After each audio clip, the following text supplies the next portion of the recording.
So many disabilities and illnesses are invisible. They don't look like anything. But for some reason, society and people are seemingly fixated on illness needing to be obvious. Again, it's because able bodied people don't understand the dynamic of chronic illness and disability.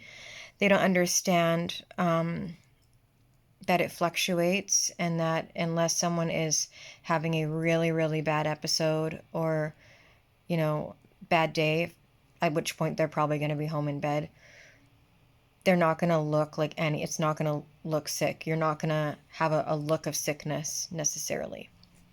And if you do, it's like subtle. It's not things that people who aren't tuned in to their empathy are going to see, like slightly dark circles and a demeanor of being a bit tired and in pain and stuff.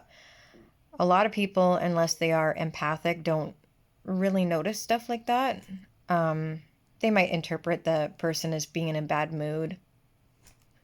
And that's even worse, because then they think the person's being rude, even though it's because the person's in pain or tired. But what always gets me is other people making up a narrative for you.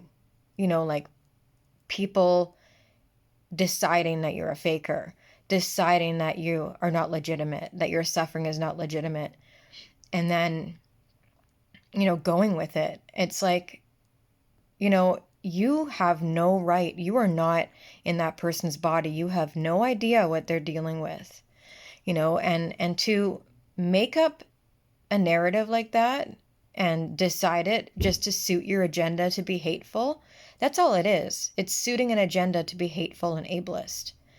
And keeping that closed mind, it is a form of bigotry, basically. It's a form of ableist bigotry to treat invisibly ill people like their suffering is not legitimate, and that they don't need to be accommodated, and they don't need to be understood or have any compassion for them. It's just absolutely out of line. And, until society realizes that, this is just going to keep happening.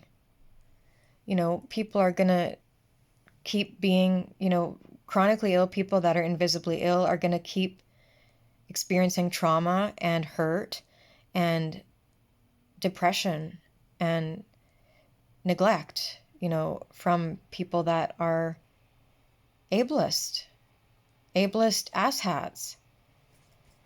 And it's everywhere. It's endemic, in most, it's even in the movies. There are all kinds of little ableist microaggressions in movies. Don't even get me started.